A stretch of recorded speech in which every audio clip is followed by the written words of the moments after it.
Graças a paz. Estão vivos? Que bom estar aqui com vocês novamente. E eu não sei se vocês perceberam a grandiosidade daquilo que Thalita falou. Não sei se vocês conseguiram ter uma ideia do que significa passar pela cruz. Cristão, no final do capítulo 3, ele passa pela cruz. E naquele momento os seus fardos, tudo aquilo que significava peso para os seus ombros, para a sua vida, tudo aquilo é deixado na cruz.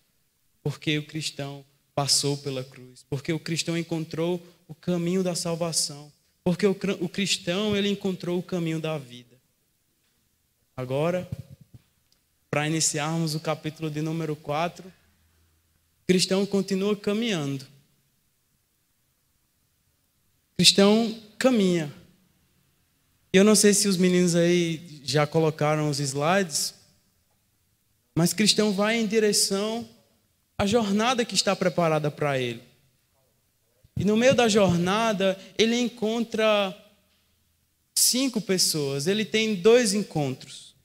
O primeiro encontro, que vai estar relatado no capítulo 4, eu espero que você tenha lido também, né, Thalita? E esse encontro vai mostrar justamente cristão se deparando com 3 pessoas. E você lembra dos últimos estudos que no livro Peregrino as pessoas o nome delas está sempre relacionado à sua característica, aquilo que elas verdadeiramente são. Então o cristão ele se encontra com 3 pessoas: com simples, com preguiça e com presunção. E no meio do caminho, aquelas 3 pessoas, elas estão acorrentadas, sentadas na beira da estrada, e cristão chega para ajudá-las e mostrar para elas o autor da salvação, mostrar para elas que existia solução para o seu fardo, mas aquelas pessoas não escutam, não dão ouvidos, elas se tornam indiferentes no aspecto religioso. São verdadeiros religiosos indiferentes à verdadeira pregação do Evangelho. Não dão ouvidos a cristão, não dão ouvidos exatamente àquela mensagem que havia libertado, que havia exatamente tirado o fardo das costas de cristão. Mas cristão continua caminhando. Deixa aquelas pessoas lá dormindo, preguiçosas, indiferentes. Ficam lá pela metade, pelo meio do caminho. E um pouco mais à frente, cristão ele se depara com outros 2 homens. Ele tem um segundo encontro no início do capítulo. E esses 2 homens são formalista e hipocrisia. Som? Formalista e hipocrisia. E eles começam a conversar com o cristão e dizer de onde eles vinham. E eles vinham exatamente do caminho ou do país de vanglória. Só que eles não passam pelos mesmos caminhos, eles não passam pelos mesmos lugares que cristão ele passou. Eles não passam desde o início da jornada. O caminho e a busca pela vanglória faz com que aqueles homens exatamente estejam à procura do seu próprio eu, e portanto eles caminham por subterfúgios, eles caminham por atalhos, eles caminham por caminhos que não são o caminho estreito que Thalita falou aqui. Não é o caminho estreito. Formalista, aquele que lida de maneira formal com a religião. Hipocrisia, aquele que lida de maneira a usar máscaras para maquiar a sua própria condição espiritual.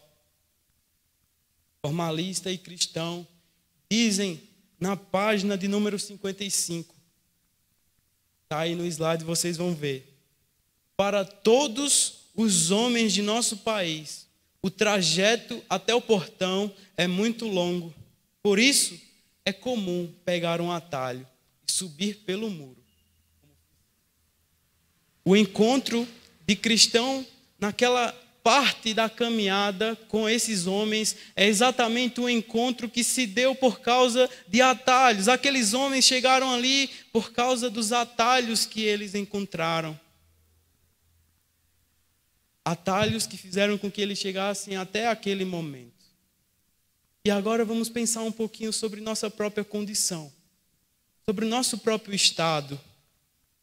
Quantas e quantas vezes, mesmo nós, sendo cristãos, tendo o nosso fardo colocado diante da cruz, passando pela cruz, nós não somos tentados, diante da nossa caminhada, a pegar atalhos, a pegar caminhos mais fáceis, a pegar caminhos exatamente que nos levam a achar que aquele caminho é o melhor para nós, a achar que aquele caminho vai de fato nos dar uma caminhada tranquila, vai nos dar uma jornada tranquila.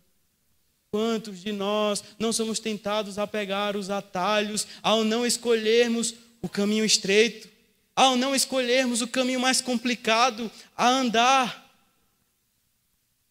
o caminho da dor. Muitas vezes nós não queremos passar pelo caminho da dor. Muitas vezes nós não queremos negar o nosso eu. Muitas vezes nós não queremos negar os nossos próprios interesses, que são carnais, pecaminosos e que, portanto, não são os caminhos que Deus escolheu para nós. Somos ágeis em cantar o Salmo 139, dizer ao Senhor que Ele deve nos conduzir por caminhos eternos. No entanto, quando o Senhor começa a nos conduzir por esses caminhos, nós negligenciamos esses caminhos, porque achamos que vai ser dolorido, porque achamos que vai ser doloroso, e nós não queremos a dor. E sabe, Adriano, nós estamos vivendo uma sociedade no século 21, a sociedade da pós-modernidade que nega a dor, que é uma sociedade que quer ser feliz, mas porque quer ser feliz, não entende que para ser feliz é necessário morrer, é necessário se entregar, é necessário se doar, porque o Cristo, Ele se doou para que nós fôssemos felizes. Portanto, o caminho, meus irmãos, não é o caminho dos atalhos, não é o caminho dos subterfúgios, não é o caminho do Dostoiévski, o homem do subterrâneo. Não! O caminho é o caminho da dor. É o caminho que é estreito. Essa é a caminhada do cristão. Essa é a caminhada do cristão. Negar-se a si mesmo é uma atitude diária. Tomar a cruz é uma atitude diária. E isso depende de cada um de nós. É certo que o Espírito Santo ele nos ajuda em nossas fraquezas. É certo que o Espírito Santo sempre está a nos conduzir neste caminho. Mas nós precisamos diariamente tomar a nossa cruz e seguir a Ele. Seguir a Cristo. Portanto, logo no início do capítulo, nós percebemos esse ensinamento. Qual caminho você tem caminhado? Qual caminho tem conduzido a sua vida? É o caminho dos atalhos? É certo que somos tentados, muitas vezes, a pegar esses atalhos. Mas é certo também, o caminho estreito, é Ele quem vai conduzir a Jerusalém eterna. É Ele quem vai nos conduzir até o Monte Sião, que era exatamente isso que cristão estava perseguindo.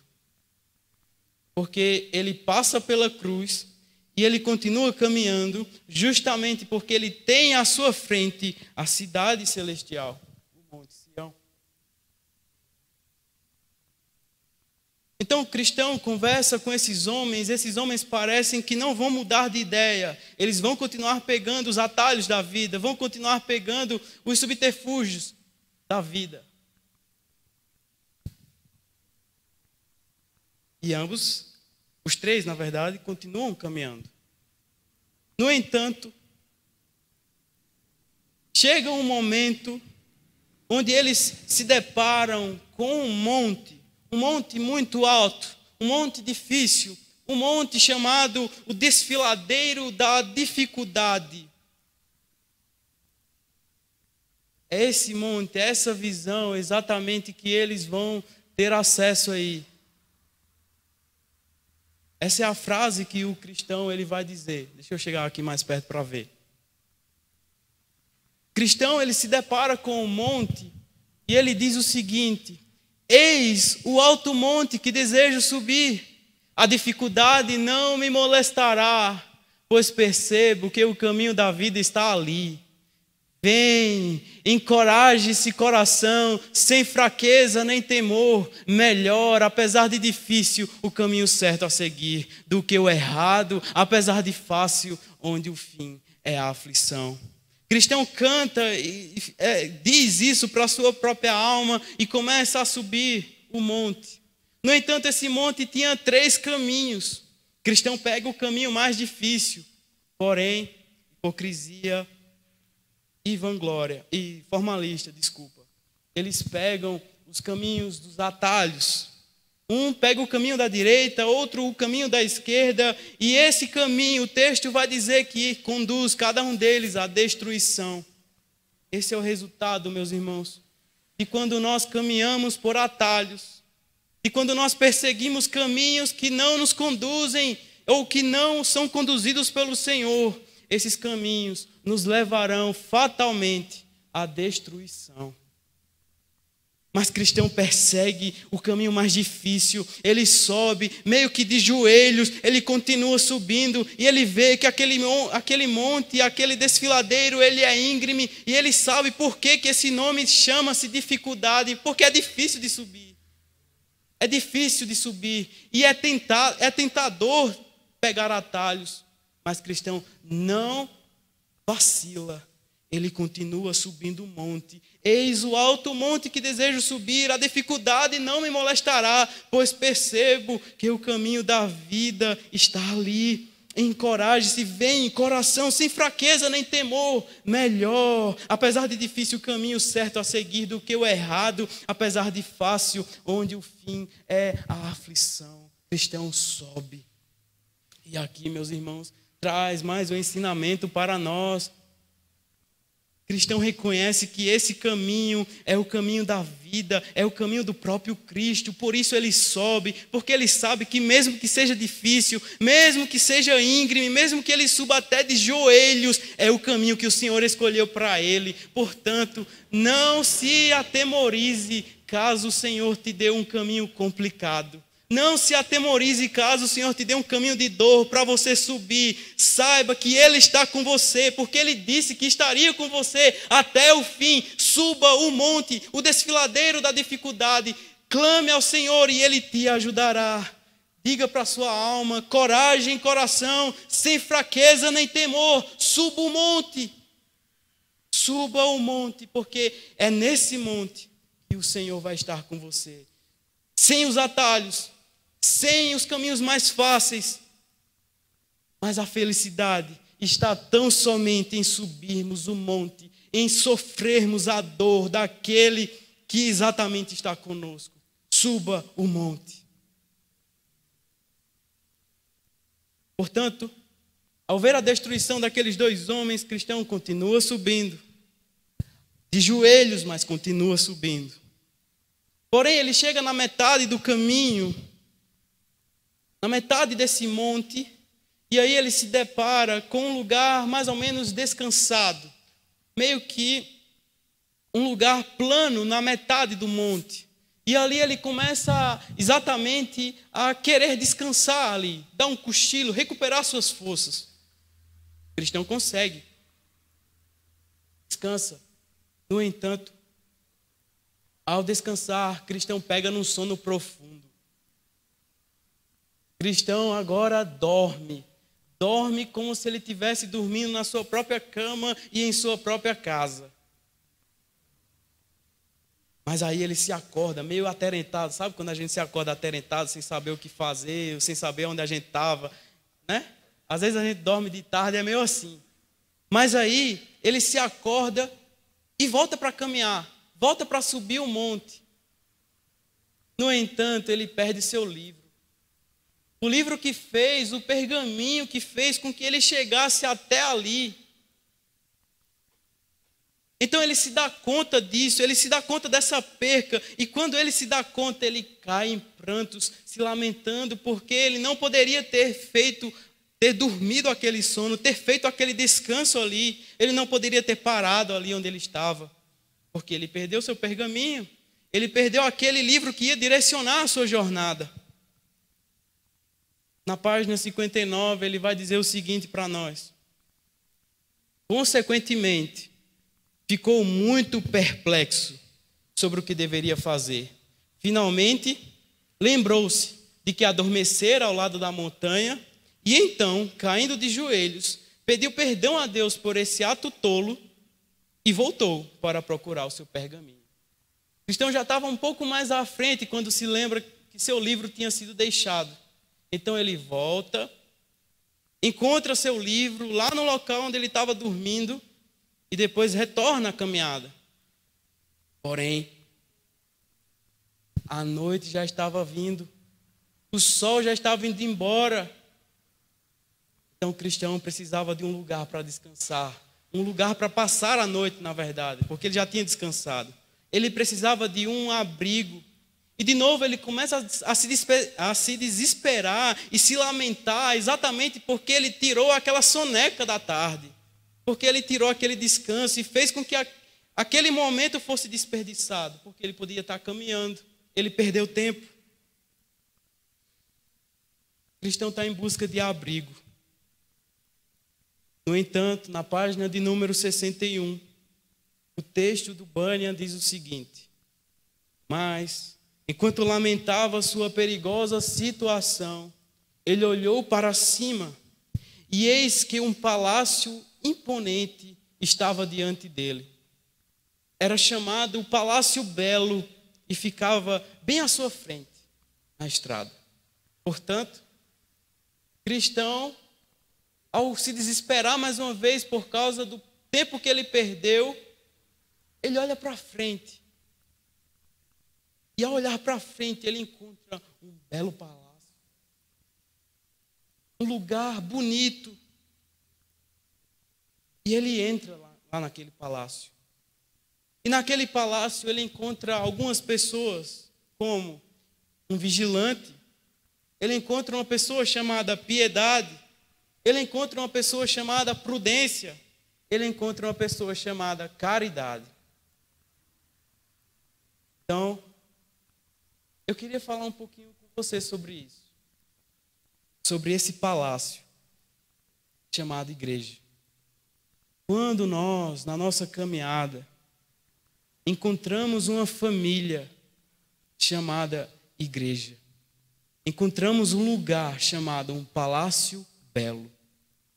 E eu queria pedir a você que abrisse a sua Bíblia agora, no livro de Romanos.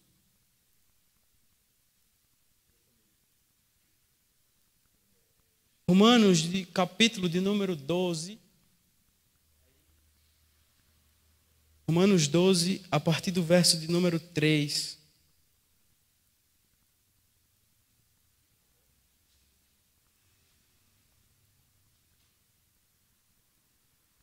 Amém?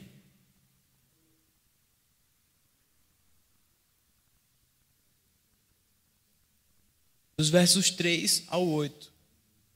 Diz assim: porque, pela graça que me foi dada, digo a cada um dentre vós que não pense de si mesmo além do que convém. Antes, pense com moderação, segundo a medida da fé que Deus repartiu a cada um. Porque, assim como num só corpo temos muitos membros, mas nem todos os membros têm a mesma função, assim também nós, conquanto muitos, somos um só corpo em Cristo e membros uns dos outros. Tendo, porém, diferentes dons segundo a graça que nos foi dada, se profecia, seja segundo a proporção da fé. Se ministério, dediquemo-nos ao ministério. O que ensina, esmere-se no fazê-lo. Ou o que exorta, faça-o com dedicação. O que contribui, com liberalidade. O que preside, com diligência. Quem exerce misericórdia, com alegria. Esse é um texto, meus irmãos, muito conhecido para descrever aquilo que é a igreja e como a igreja ela se manifesta. E existem outros textos também que falam sobre a mesma temática no Novo Testamento. 1 Coríntios, capítulos 12, 13 e 14, por exemplo, é um texto muito abrangente sobre esse tema. Efésios, capítulo 4, também vai falar sobre isso. No entanto, Deus falou ao meu coração nesse texto exatamente por causa da relação que nós podemos fazer com Bunyan. Porque Bunyan fala primeiramente daquele fardo que o cristão perdeu. Do mesmo jeito que dos capítulos 1 ao 11 Paulo fala do fardo que o cristão precisa perder. Paulo fala sobre o evangelho, Paulo fala exatamente sobre aquilo que significa o evangelho nas nossas vidas, sobre a doutrina da graça do Senhor manifestada aos nossos corações. Depois que você crê neste evangelho da graça, depois que você conhece esse evangelho, depois que você passa pela cruz, depois que você é transformado por Jesus Cristo, depois que você tem uma nova vida, agora você é chamado a viver uma vida de transformado. Agora você é chamado a fazer parte dessa grande família chamada igreja. Vamos ver o verso 3 novamente? Veja comigo a parte B. Na verdade, o finalzinho da parte A que diz: não pense de si mesmo além do que convém. Antes de falarmos de uma situação coletiva, da igreja enquanto coletivo, é necessário primeiro falarmos da igreja individualmente. Nós, eu, você. Nós, como somos transformados, como temos uma vida de transformados, nós somos chamados a não pensar de si mesmo além do que convém. Talvez você tenha outra tradução aí.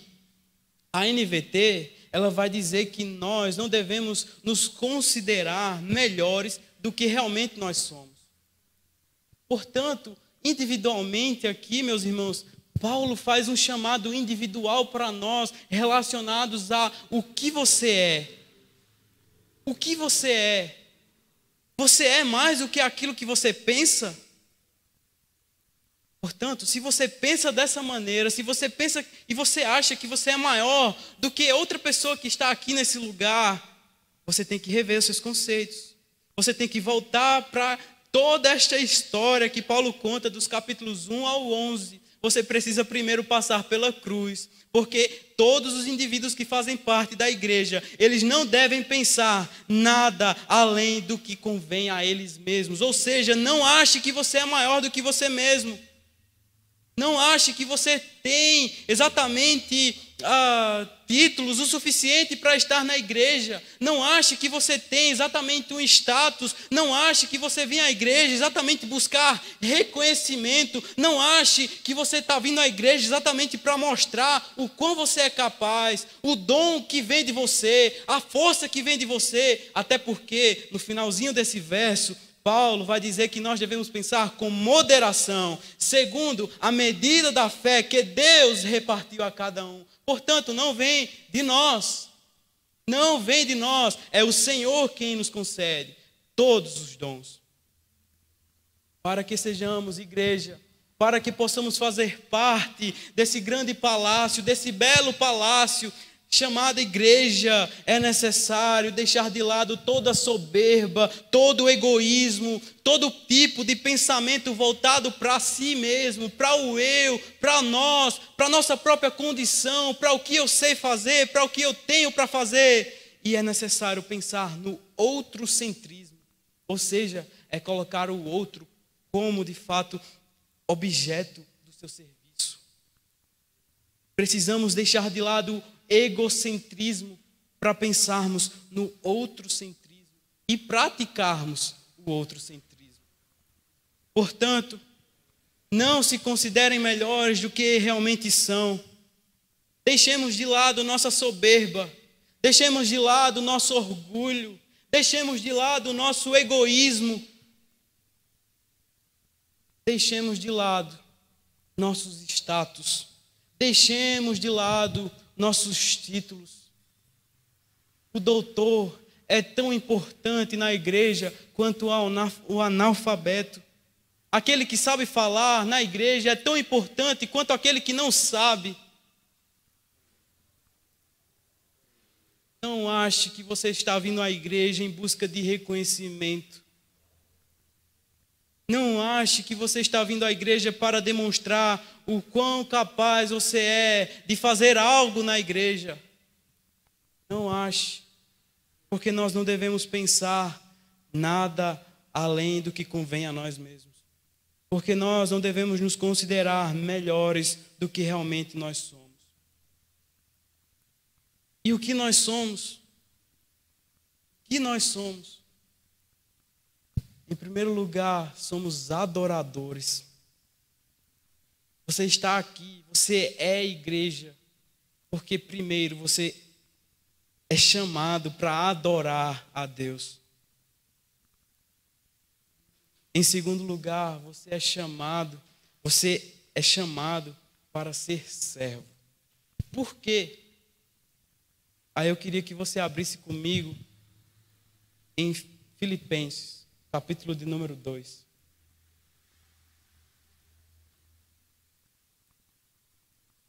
Filipenses, capítulo de número 2, dos versos 5 ao 7, diz: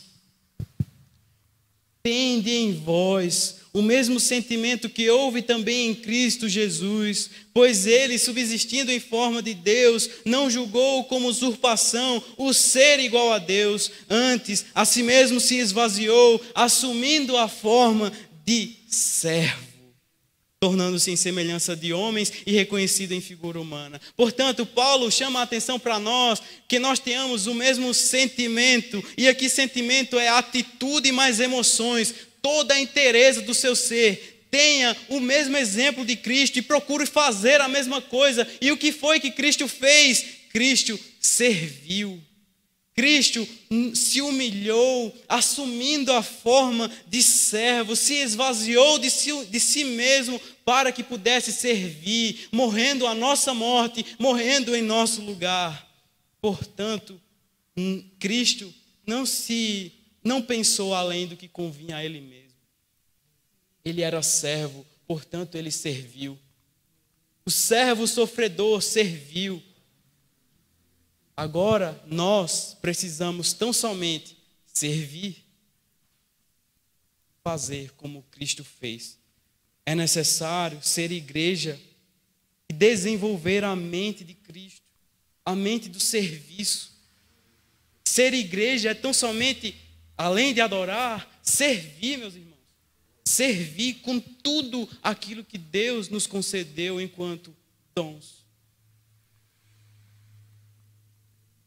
Voltando para o texto de Romanos, versos 4 e 5, ele diz assim: porque, assim como num só corpo temos muitos membros, mas nem todos os membros têm a mesma função, assim também nós, conquanto muitos, somos um só corpo em Cristo e membros uns dos outros. Somos chamados para servir. Mas para servir o quê? Ou servir a quem? Será que nós somos chamados para servir a nós mesmos? Se assim fosse, nós estaríamos fazendo exatamente aquilo que não recomenda a palavra. Nós estaríamos vivendo na igreja tão somente para demonstrar o quanto somos egoístas, tão somente para demonstrar a nossa força, a força do nosso intelecto, a força do nosso pensamento, a força dos nossos sentimentos, o quão somos fortes, o quão somos capazes, o quão somos dotados de conhecimento, tão somente para nos autopromovermos. O tipo de serviço que nós devemos desempenhar aqui na igreja não é esse tipo de serviço. É o serviço que pensa no outro, porque somos membros de um só corpo.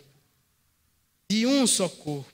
E assim, como um corpo, temos vários membros, e cada membro tem as suas funções específicas e estabelecidas. Portanto, a igreja que serve, ela abençoa os outros membros. Os outros membros são contemplados com o serviço de um. E ao mesmo tempo todos esses membros glorificam ao nome de Deus. Veja como é bonito isso, veja como isso é fantástico. Tem um pai da igreja que chama todo esse processo, que é exatamente o próprio processo da Trindade, a Trindade se amando entre si, o Pai amando o Filho amando o Pai, e todos se amando entre si, é exatamente a ciranda da Trindade. Nós também somos chamados a isso, a nos amar mutuamente. Nós somos chamados a amar servindo, a amar vivendo para o outro, vivendo o outrocentrismo, até porque Cristo, Ele nos amou assim também. Se devemos desenvolver a mente de Cristo, a mente daquele servo, do servo sofredor, foi exatamente a doação do amor. Portanto, isto é o que nós devemos fazer, servir uns aos outros enquanto membros de um só corpo, porque o nosso serviço nunca é para o nosso próprio proveito, nunca é para o nosso próprio aproveitamento, é para o bem da comunidade. Quando você serve, a igreja é abençoada.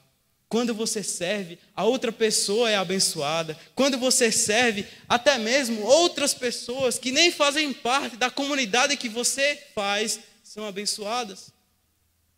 A própria mídia, as pessoas que estão trabalhando na mídia, talvez gente que nem seja da igreja, está sendo abençoada agora, através do serviço da mídia. Veja que fantástico, meus irmãos. Veja que espetacular é o serviço na casa de Deus. Veja que espetacular é fazer parte desse grande palácio, desse palácio belo chamado igreja de Deus. Mas aí, nos versos de número 6 até o 8, o Senhor, através da vida de Paulo, vai demonstrar aqui os diferentes dons. Tendo, porém, diferentes dons segundo a graça que nos foi dada, se profecia segundo a proporção de fé, se ministério, dediquemo-nos ao ministério, ou que ensina, esmere-se no fazê-lo, ou que exorta, faça-o com dedicação, o que contribui com liberalidade, o que preside com diligência, quem exerce misericórdia com alegria. Eu queria chamar a atenção aqui de vocês para uma parábola. Lá em Mateus, capítulo 25, os versos 14 ao 30. O Senhor Jesus, Ele vai falar para nós sobre a parábola dos talentos.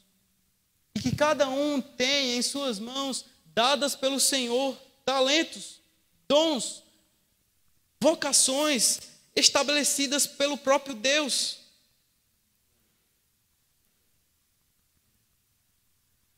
E, portanto, meus irmãos, o que nós temos que fazer com isso? Já sabemos que nós devemos servir. Já sabemos que nós não devemos servir a nós mesmos, mas à comunidade, à igreja. E agora, o que precisamos fazer é não enterrar o nosso talento. Não enterrar aquilo que Deus colocou na sua vida. Se o seu coração, ele inflama por servir na casa de Deus, não enterre o seu talento, porque Deus te deu esse dom. Se o seu coração inflama por pregar o evangelho, por pregar a palavra, faça isso, meu irmão. Faça isso. Se o seu coração inflama, se o seu coração queima por cantar, por louvar, por tocar, faça isso. Sirva aos outros. Se o seu coração bate mais forte pelo serviço através do serviço, que é exatamente o sentido aqui de diaconia, de ministério, não apenas a ordenação oficial, mas o serviço, servindo a igreja. De todas as formas, o estar nos bastidores, se o seu coração inflama por isso, faça isso, sirva. Se o seu coração inflama por ensinar, por dar aulas aos catecúmenos, dar aulas àqueles que estão se preparando para o batismo, faça isso. Deus te chama não para ficar sentado num banco, Deus te chama para servir a igreja e glorificar o seu nome através dos dons e dos talentos que Ele colocou na sua mão. Portanto, não enterre o seu talento. Saiba que você é chamado para servir a Deus. Se o seu chamado é exortar, ou seja, fortalecer, aconselhar, animar, anime as pessoas. Você não precisa de um título para isso. Você não precisa ser pastor para pregar o evangelho. Você não precisa ser missionário para fazer missões. Você não precisa ter o curso de cantor para cantar. Só aprimorar. E todo mundo precisa aprimorar aquilo que Deus colocou nas nossas vidas. Mas o que eu estou querendo dizer, meus irmãos, é que nós precisamos não ficar parados. Se Deus colocou o dom na sua vida, o desejo no seu coração de cantar, procure os ministros, eles vão te auxiliar. Se Deus colocou o dom na sua vida de estar no Lídia, de estar na mídia, corra atrás. A nossa igreja tem várias oportunidades para você servir. Inclusive aconselhando os irmãos. Muita gente nem considera isso um dom, nem considera isso um tipo de serviço, mas é um dos mais valiosos. Quantos e quantos jovens hoje não precisam ser aconselhados? E nós podemos exercer isso, porque é um tipo de dom para a igreja. E isso é para o bem da comunidade, porque abençoa os outros membros e glorifica o nome do Senhor. Se o seu dom é exercer misericórdia, faça isso com alegria. Se o seu dom é orar, interceder, faça isso, meu irmão. Busque a Deus em oração, coloque diante dele vida de pessoas que você nem conhece, ou elas nem te conhecem. Se o seu dom é liderar, é presidir, esteja junto de diretorias, como a da mocidade. Porque Deus vai inflamando o desejo no coração e isso vai ficando cada vez mais nítido. E no fim, como no verso 23 de Mateus capítulo 25, o Senhor dirá para nós: muito bom, servo bom e fiel, foste fiel no pouco, sobre o muito te colocarei. Existem bênçãos para aqueles que servem, para aqueles que têm a mente de Cristo e por isso se doam em serviço. Acaso você não sabe que um relacionamento não diz sobre você, mas sobre o que você faz? Um relacionamento é tão somente você se doar sem esperar nada em troca. Relacionamento não é apontar o erro. Ser igreja não é apenas e simplesmente apontar os erros, mas é servir, é ter um coração apto para louvar a Deus através dos seus dons e dos talentos que Deus lhe deu. Portanto, meus irmãos, fazer parte desse palácio belo não é um fardo. Para aqueles que servem, não entendam fazer parte desse palácio belo como um fardo. Nunca será. Quem serve, sabe. E às vezes chegamos cansados. E aqui eu estou me colocando no meio. Em casa. Às vezes chegamos até tristes. Mas nunca será um fardo. A responsabilidade de pregar o evangelho é uma das coisas mais belas do mundo. Na verdade, eu acho que é a mais bela. Pregar o evangelho, seja através do louvor, seja através da pregação, seja através de dirigir um culto, é a mais bela. Mas, ao mesmo tempo, nós temos que ter a plena consciência de que devemos desenvolver a mente de Cristo. E ao desenvolvermos a mente de Cristo, não nos deixar levar pelo peso que isso representa, mas tão somente pelo fato de que isso é amor. Servir é amor. Ser igreja é amor. Sei que não vai dar tempo a gente continuar nos versos seguintes. Mas algo interessante ainda a comentarmos. Porque quando fazemos parte de uma família chamada igreja, muitas vezes nem sabemos, mas o nosso testemunho chega aos mais diversos lugares, às mais diferentes pessoas, mesmo sem a gente esperar. Por que eu estou dizendo isso?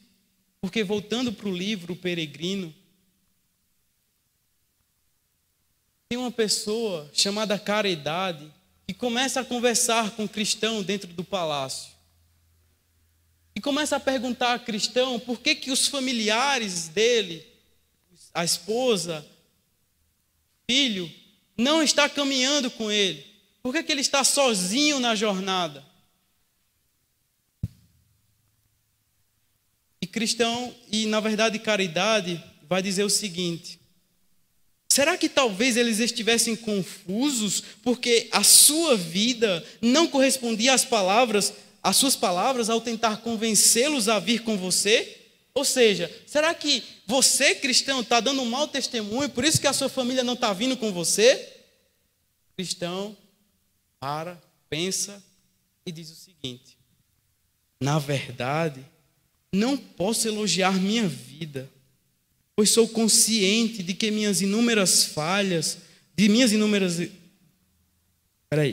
porque sou consciente de minhas inúmeras falhas e sei que um homem pode danificar seu testemunho com um mau comportamento. No entanto, posso dizer que era muito cuidadoso para que alguma ação imprópria afastasse o desejo de eles me acompanharem na peregrinação. Na verdade, minha família me dizia que eu era muito correto, que me negava certas coisas por causa deles, nas quais eles não viam mal algum. Isso me faz lembrar na hora desse restante do texto. E eu vou só ler com vocês. Verso 9. O amor seja sem hipocrisia, detestai o mal, apegando-vos ao bem, amai-vos cordialmente uns aos outros, com amor fraternal, preferindo-vos, ou seja, amando primeiro em honra uns aos outros, não dependendo das pessoas para amar, amando incondicionalmente, no zelo, sejais remissos, sede fervorosos de espírito, servindo ao Senhor, regozijai-vos na esperança, sede pacientes na tribulação, na oração, perseverantes, compartilhai as necessidades dos santos, praticai a hospitalidade, abençoai os que vos perseguem, abençoai e não amaldiçoeis, alegrai-vos com os que se alegram e chorai com os que choram, tende o mesmo sentimento uns para com os outros, em lugar de serdes orgulhosos, condescendei com o que é humilde, não sejais sábios aos vossos próprios olhos, não torneis a ninguém mal por mal, esforçai-vos por fazer o bem perante todos os homens, se possível, quanto depender de vós, tende paz com todos os homens. Portanto, somos chamados a servir aqui na igreja. Somos chamados a testemunhar no palácio belo, chamado Igreja do Senhor, nessa família chamada igreja. E ao testemunharmos aqui, e ao servirmos aqui, ao amarmos aqui, ao termos a mente de Cristo, ao desenvolvermos isto, as pessoas lá de fora verão nosso testemunho. Aqueles até mesmo da nossa casa que ainda não conhecem a Cristo, verão o exemplo de cada um de nós, como viram o exemplo de cristão, o testemunho de cristão. Portanto, meu irmão, não deixe isso passar, não enterre os talentos que Deus colocou na sua vida, sirva, ame, servindo tal como o Mestre te amou. Feche os seus olhos.